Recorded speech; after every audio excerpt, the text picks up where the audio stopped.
l'exercice était de lister toutes mes expériences avec l'argent, toutes celles d'aussi loin que je me souvienne. Et c'était très intéressant parce que je me suis rendu compte qu'il n'y avait pas une expérience positive dans la liste. Et ça, c'était comme une grande claque ou une grande réalisation en tout cas, et je me suis dit, en fait, tu veux attirer quelque chose à toi qui, dans ton histoire personnelle, est fondamentalement quelque chose de mauvais. Tu vas jamais y arriver.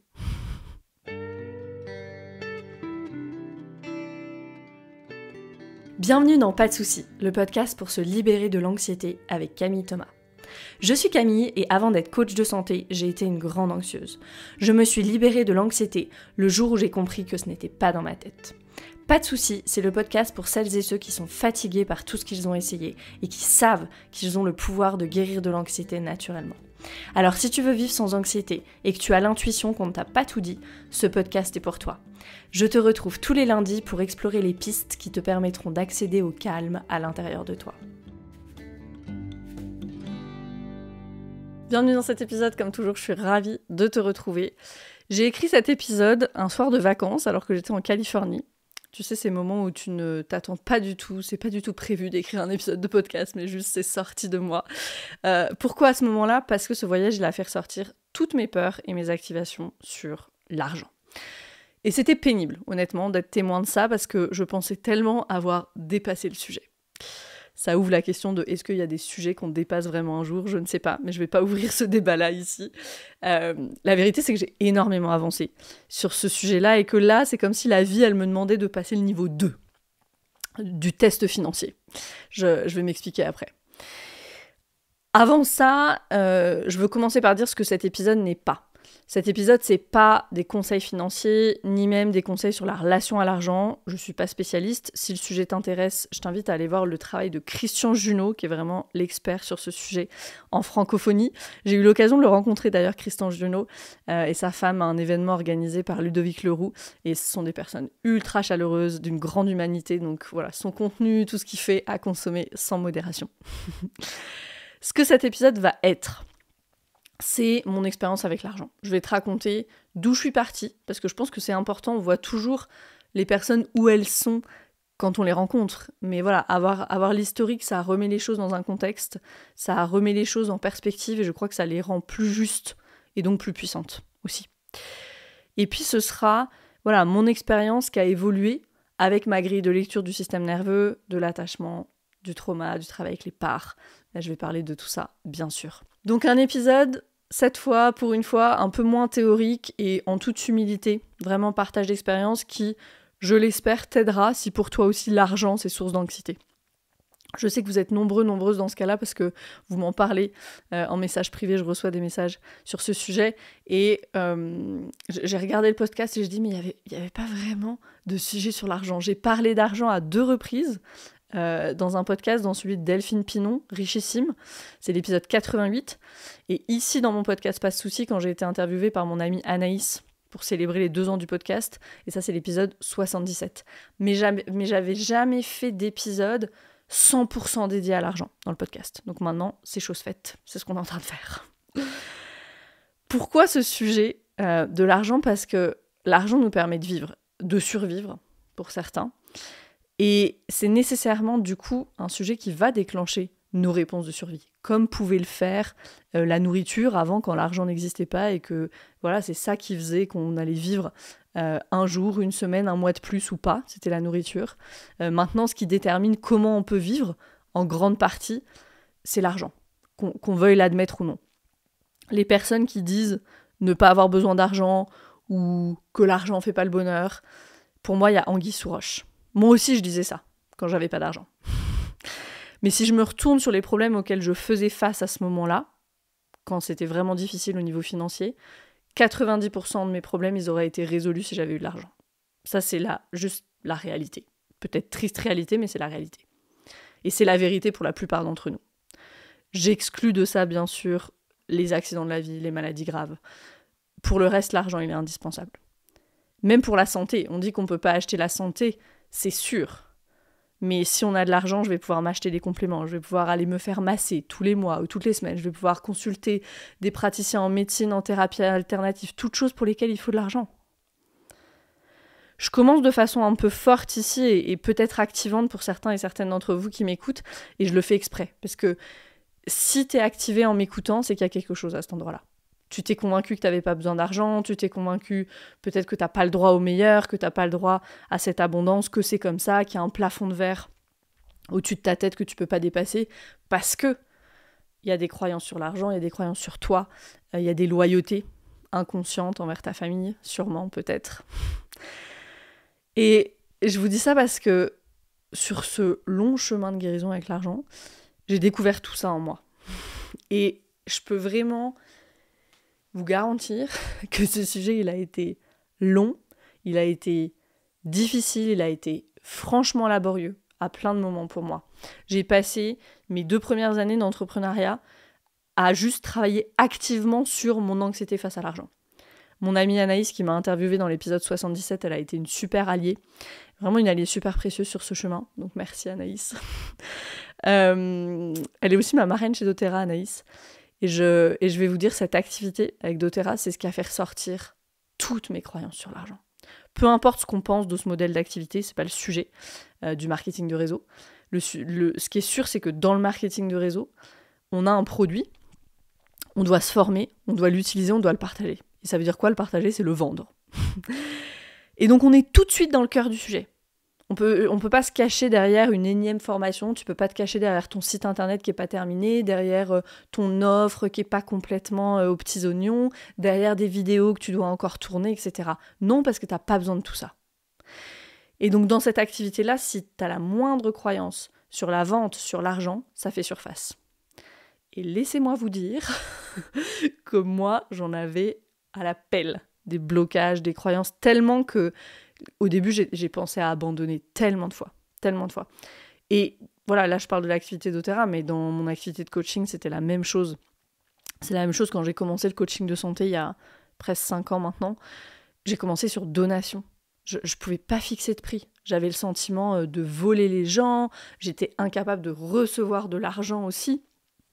C'était très, très, très difficile. J'ai mis longtemps à pouvoir juste fixer un prix.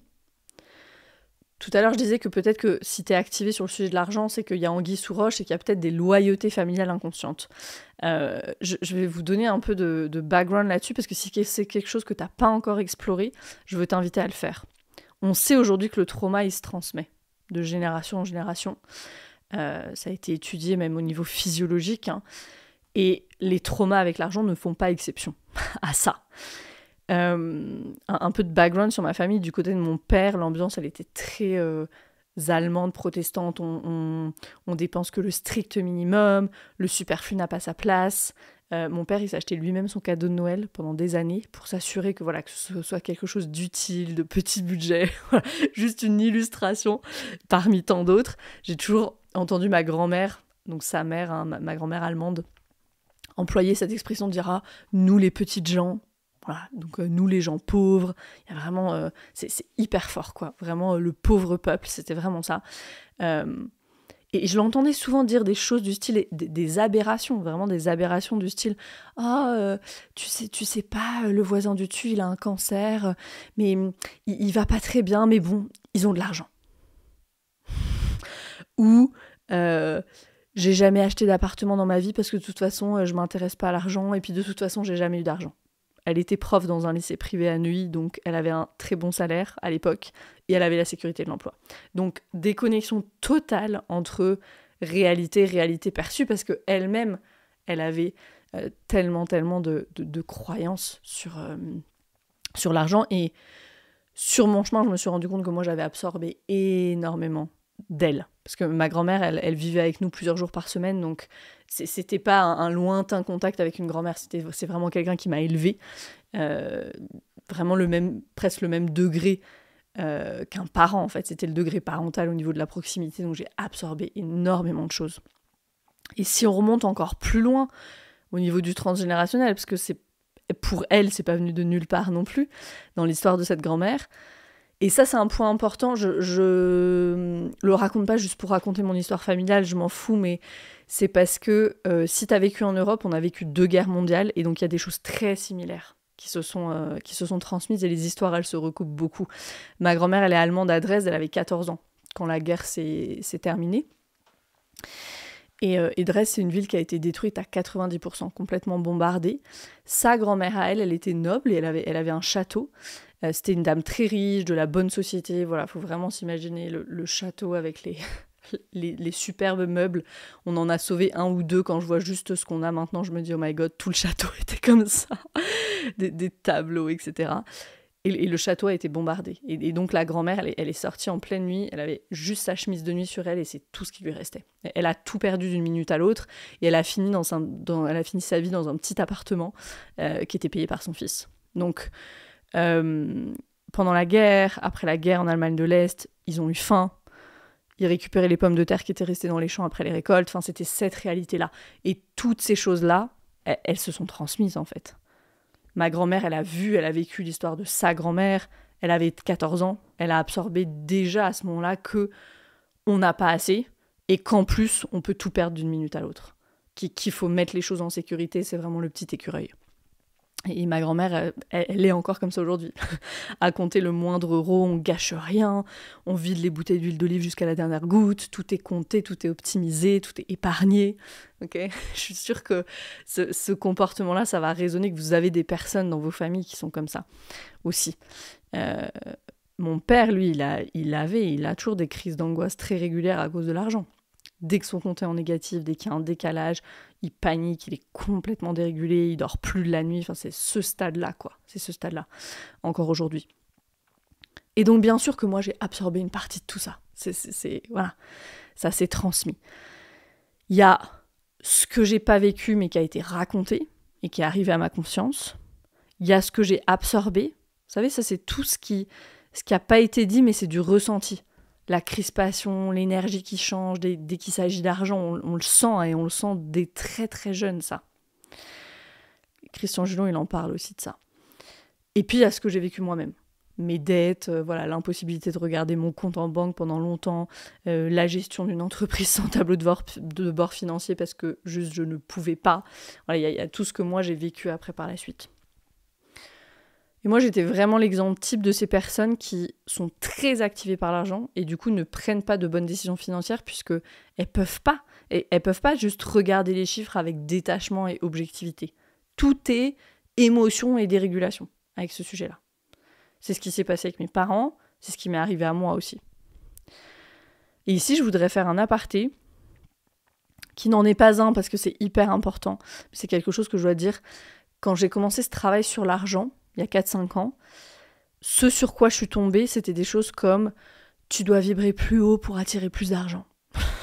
Je voyais des business coachs, vous savez, genre ces coachs-là en robe blanche sur la plage, qui montrent la vie de rêve qu'elles avaient pu créer parce qu'elles ont manifesté tout cet argent. Je voyais des personnes dans le marketing de réseau montrer des screenshots de leurs commissions qui étaient tombées pendant la nuit, pendant qu'elles dormaient ou pendant qu'elles étaient dans leur hamac sur la plage.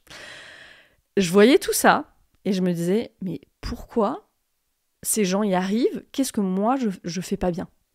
Et ça a pu générer, ça a généré, de façon certaine, de la culpabilité, de la honte chez moi parce que ça semblait tellement facile pour ces personnes. Et du coup, ce que je veux vous dire ici, c'est si tu fais ce travail sur l'argent, désabonne-toi de tous ces comptes-là. C'est ce que j'ai fait à l'époque. Fuis les conseils vaporeux du style « augmente ta vibration », n'écoute pas. Ne démarre pas non plus de coaching financier sur comment investir, placer de l'argent, etc. Ça va juste participer à l'activation. J'ai fait tout ça. J'ai essayé. Ça marche pas. Parce que quand t'as tellement peur du manque, inévitablement, t'es attiré par les solutions faciles, rapides. T'espères un miracle. C'est un peu le syndrome du casino. J'étais à Las Vegas, justement, quand j'étais en Californie, on est passé par Las Vegas. Et je l'ai vu en live, ça, ce syndrome du casino. C'est tellement triste de voir l'espoir chez ces personnes tu vois le trauma avec l'argent, tu peux sentir l'énergie de survie partout.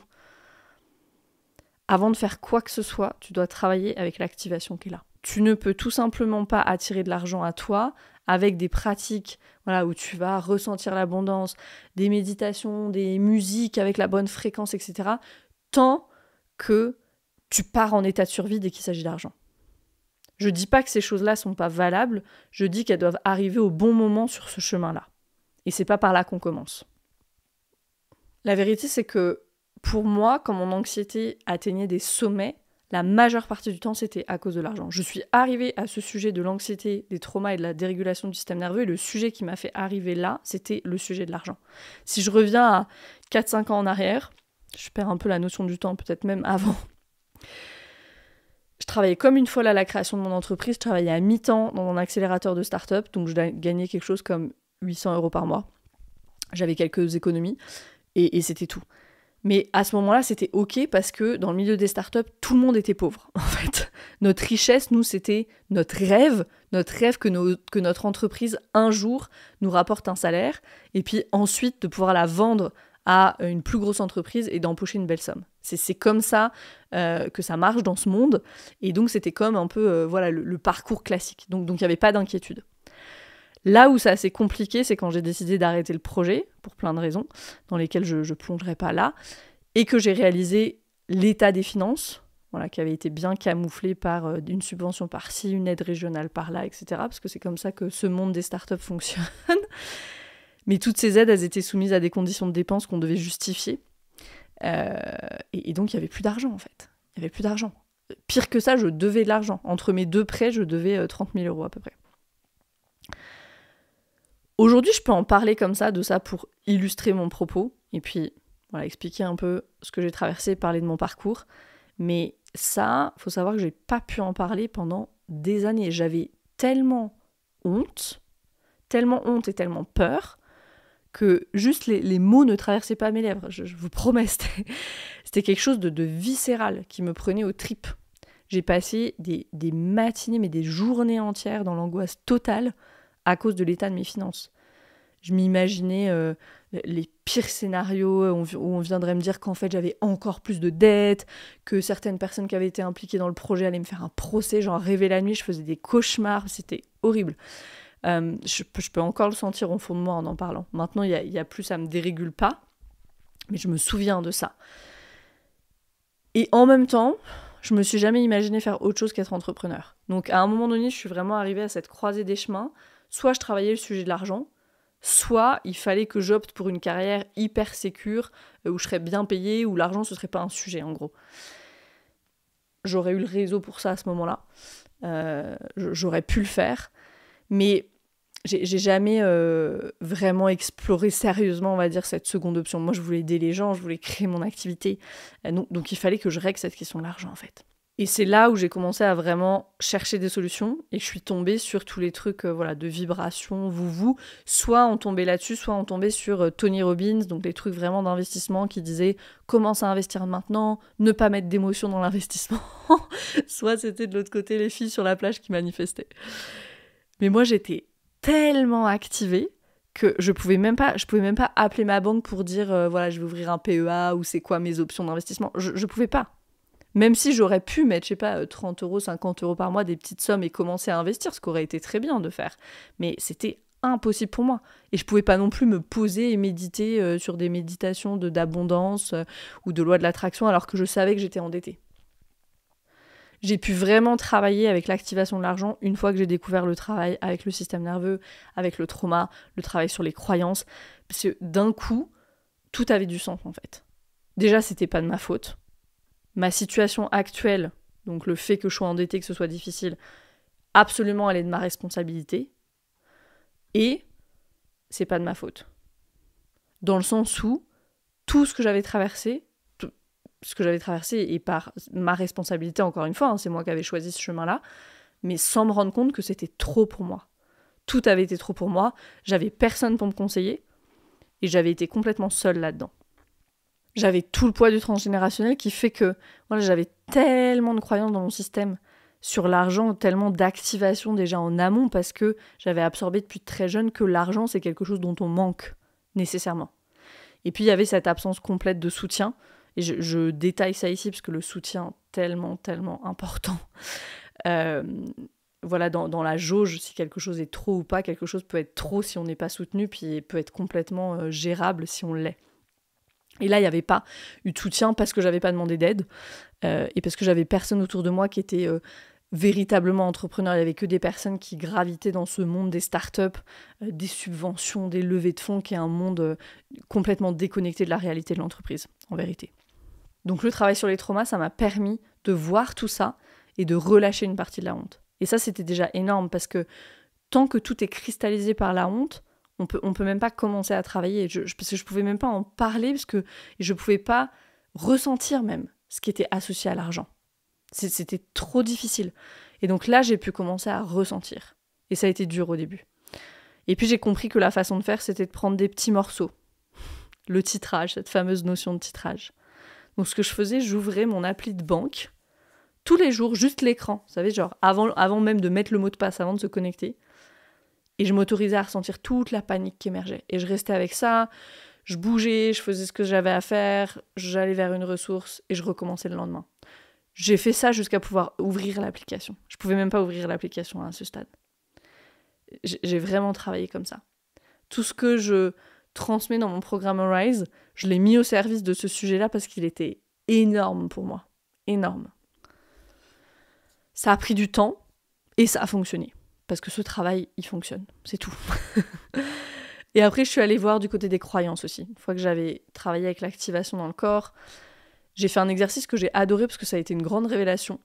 Je vais vous partager ici. Ce que j'ai fait, c'est... Je sais plus du tout où j'ai vu cet exercice-là. Mais l'exercice, c'était de lister toutes mes expériences avec l'argent. Toutes celles d'aussi loin que je me souvienne. Et c'était très intéressant parce que je me suis rendu compte qu'il n'y avait pas une expérience positive dans la liste. Et ça, c'était comme une grande claque ou une grande réalisation en tout cas. Et je me suis dit, en fait, tu veux attirer quelque chose à toi qui, dans ton histoire personnelle, est fondamentalement quelque chose de mauvais. Tu vas jamais y arriver. Et là, j'ai découvert la méthode Psyché, qui permet de changer des croyances subconscientes en quelques minutes. J'ai travaillé avec ça énormément. Si tu veux plus de détails sur la méthode Psyché, je ne vais pas ouvrir ce chapitre ici, mais si tu veux des détails sur la méthode, va écouter les épisodes 52 et 79 du podcast. J'explique vraiment tout sur la méthode Psyché.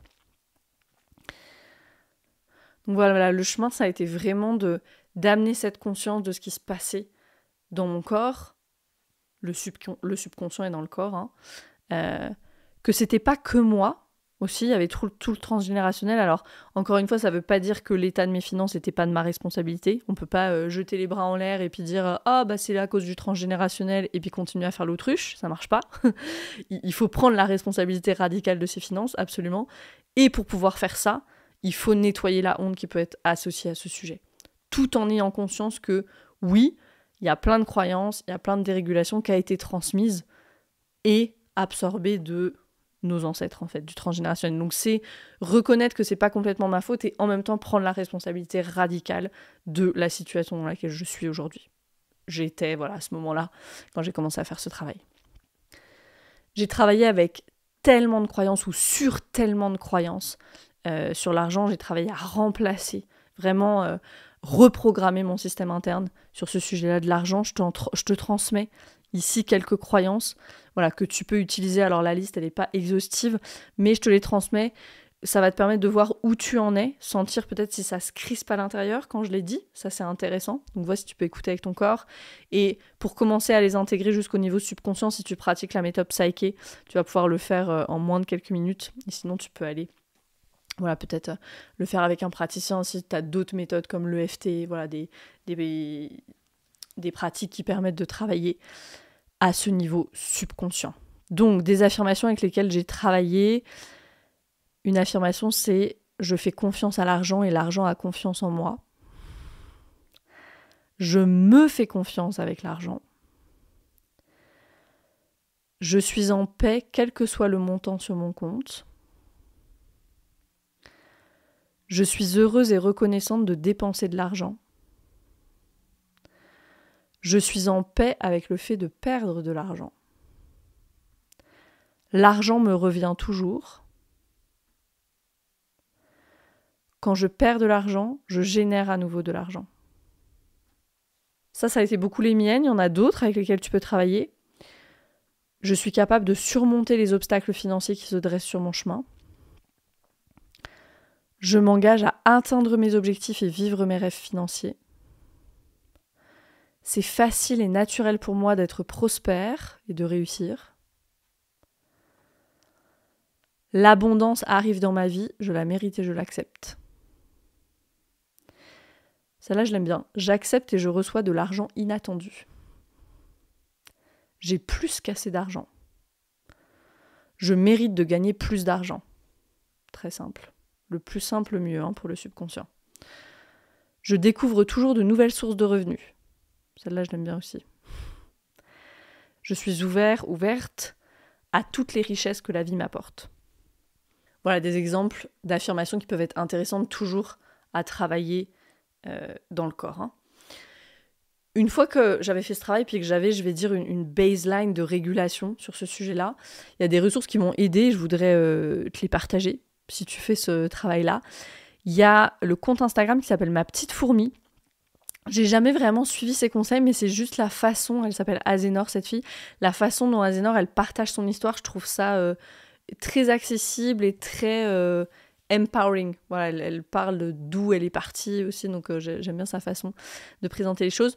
Le documentaire avec Ramit Sethi sur Netflix, donc on a regardé ça d'abord avec mon mari, et puis ensuite c'est son livre qui s'appelle Devenez riche, et là pour le coup on a vraiment suivi ses conseils. Les vidéos d'Alex Hormozy, alors qui est un peu extrême dans le genre workaholic, mais vraiment smart au niveau du développement d'entreprise.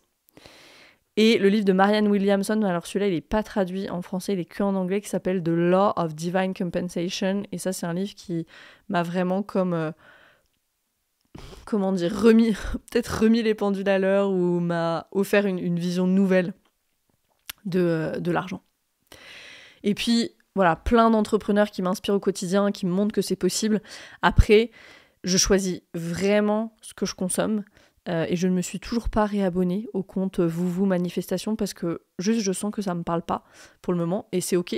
Je sais que mes croyances elles vont continuer à évoluer, que je vais continuer à me détendre de plus en plus sur le sujet, parce que la vérité c'est qu'il y a encore du travail, sinon j'aurais pas fait cet épisode peut-être. Là où j'en suis aujourd'hui, ce que je sens qui m'est demandé, là où j'ai encore un travail à faire, c'est vraiment un travail de détachement. J'ai été dans le manque pendant des années, dans mes croyances, dans ma tête, et puis concrètement sur mon compte bancaire aussi. Et ces 3 dernières années, on a travaillé d'arrache-pied avec mon mari pour rembourser nos dettes. Lui aussi, il en avait de sa première entreprise, donc à nous deux, on avait plus de 40 000 € de dettes.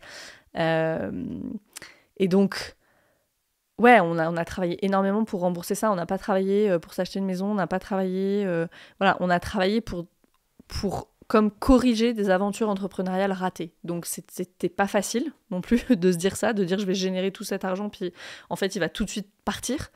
Et on a énormément travaillé sur nous, ce que je viens de vous raconter.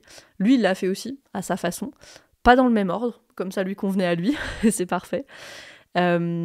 C'était pas toujours facile. Parfois c'était vraiment difficile, d'ailleurs, d'être deux à faire ce processus, mais on a su se laisser l'espace de le faire aussi, accepter quand l'autre était pas prêt à parler de certaines choses, par exemple, ou à passer à l'étape d'après. Je sais que voilà, on n'a pas été prêt au même moment à commencer à vraiment réfléchir à ok, on va avoir une stratégie d'investissement, etc. Il s'en est occupé plus que moi au début. Enfin voilà, il y a eu une répartition des rôles aussi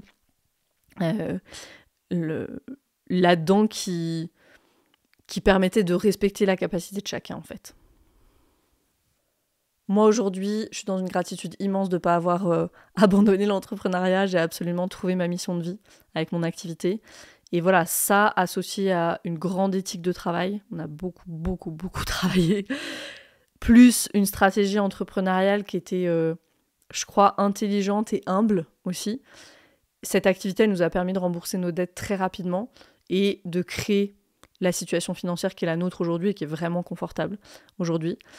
Et en même temps, ce que j'ai observé en moi ces derniers temps, quand on était en Californie, où le niveau de vie il est élevé et tout est cher, où quand on parlait de projets plus importants qui impliquaient de mettre des finances derrière, comme le lieu de vie qu'on aimerait par exemple, je sentais à nouveau de la contraction, de l'activation arriver, la peur du manque, la peur de perdre de l'argent, de dépenser de l'argent.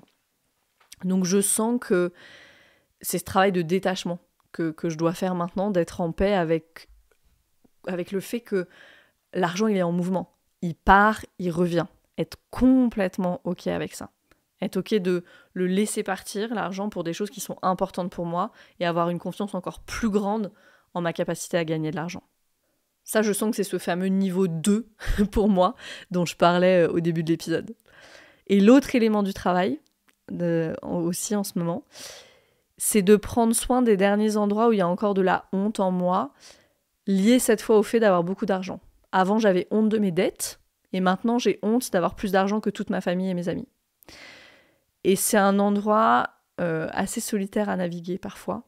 Donc je sais que une des prochaines étapes pour moi, ça sera de trouver quelqu'un qui, je crois, puisse être un mentor aussi pour moi sur ce sujet-là, quelqu'un qui a marché le chemin avant moi. Donc je sens que tout ça, c'est mon niveau 2. Sur l'argent, je suis en plein dedans. Il est beaucoup moins activant que le niveau 1, parce que les enjeux sont différents, parce que la période est différente, et surtout, parce que mon système nerveux a tellement plus de capacité qu'il y a 5 ans. Donc je suis vraiment dans une gratitude immense pour le travail que j'ai fait, pour les parts de moi qui m'ont permis de le faire. C'était vraiment difficile à plein de moments, mais somehow, je sais pas trop comment, j'ai gardé le cap. Avec mon mari, ce qu'on a fait, c'est qu'on a gardé une grande humilité et une grande discipline aussi, quand on a commencé à avoir plus d'argent, ce qui nous a permis de ne pas faire les erreurs que j'ai vu plein d'entrepreneurs faire avant nous. Et je suis reconnaissante pour ça, vraiment. Voilà ce que je voulais te transmettre sur le sujet de l'argent. J'espère que ça t'aidera si c'est un sujet qui est source d'anxiété pour toi. Je veux te dire que je te comprends, que je te vois, que tu n'es pas seule et que tu as absolument le pouvoir de changer tes circonstances avec l'argent. Va voir ton histoire familiale, va voir les croyances qui en découlent, accepte de ressentir dans le corps et vraiment, de façon plus globale, fais ce travail de régulation. La condition sine qua non, selon moi, c'est d'être volontaire pour faire le travail avec son système nerveux et de faire le travail de régulation avant tout le reste. N'oublie jamais, l'anxiété n'est pas dans ta tête et je te dis à très vite pour un nouvel épisode de Pas de soucis.